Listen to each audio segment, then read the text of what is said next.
This is just a joke. I don't think anyone enjoyed this fight. I assume most of you agree with me. There isn't a single reason why this fight would be even 1 out of 10. I don't think this is a real boss fight. I felt like I returned to the first section of the game right before the final boss to test my new weapon in this fight. 2 boring bosses. Both of them feel like you are playing a 2D video game. In both of these fights, you just have to go right and left, and for Gwyndolin, sometimes move forward. They even share the same OST, so I gave them the same points. There isn't too much to say about them. They are all boring fights. Centipede Demon and Capra Demon are not a bad fight, but their arenas make it so frustrating. If you have enough poison damage, you can kill them by basically attacking and killing one of them before the others revive. I gave them 4 points because of the arena. Fighting inside the abyss is a cool idea. Reskins of the tutorial boss.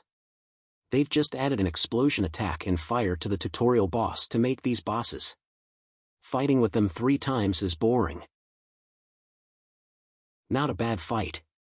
But the arena makes him that low. Both fights are terrible considering how important they are in the lore. Nito is a bit better fight, but Moonlight Greatsword took the point for Seath to match the score. It's not a good fight, but it's not one of the worst ones. Not a bad fight. But his grabs are annoying, which prevents him from taking more points than 5, in my opinion. It's a good fight. I liked it. The arena design is interesting and fun. If you are wondering why he is here so high up compared to his Reskins, it is because his design fits great for a tutorial boss in this game. They were one of the hardest bosses in the game for me. I think they are well designed, but fighting against 2 bosses at the same time is not fun, and it is hard in Dark Souls 1 combat. Some of his attacks feel so rapid. But other than that, it's a good opening for the DLC. It is a bit different from the other dragon fights in the series. It is a great fight, but not my favorite dragon fight. One of the most emotional fights in the entire series. The fight itself is not that good, but the OST and his lore are good. He is not as good as most of the other final bosses in the series, for me.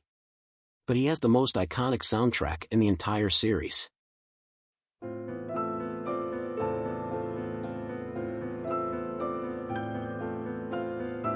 He attacks way too quickly. And you can parry him to make the fight 10 times easier.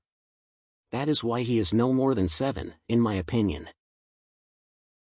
It is one of the best fights in the game.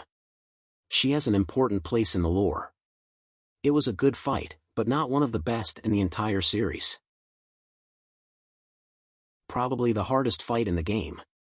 He is one of the most important bosses in the lore, and I think he is a good boss to finish the DLC. I love that we can decide how the second phase of this fight will be. The only bad thing about this fight is that they are both aggressive in the first phase, which makes it a bit frustrating to fight against them.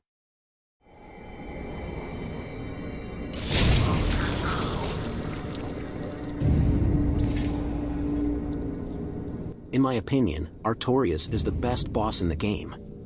And I think for most of you, he is the best boss in Dark Souls 1, or probably at least in your top 3. The legendary knight that we heard of throughout the game. He is one of my favorite characters in the entire series. And one of my favorite fights.